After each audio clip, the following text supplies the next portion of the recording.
Hey friends, if Microsoft Store displays a blank or black or white screen on your computer, then please watch this video.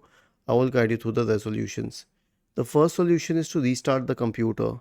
Right click on the start button, select shutdown or sign out, and then select restart. The next one is an SFC scan. Search for command prompt in the Windows search bar and click on run as administrator. Type the command sfc /scan now and hit enter to invoke the sfc scan. The next solution is to reset the Microsoft Store cache. Press the Windows key and the R key together to open the run window.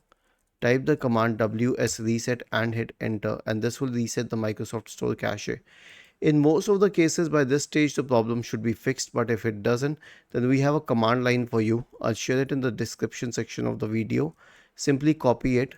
Search for PowerShell in the Windows search bar. Click on Run as Administrator, paste it here and hit enter. Was this helpful? If yes, then please subscribe to the channel. If not, then let us know in the comment section of the video on how we could help you further. Thank you for watching this video and have a nice day.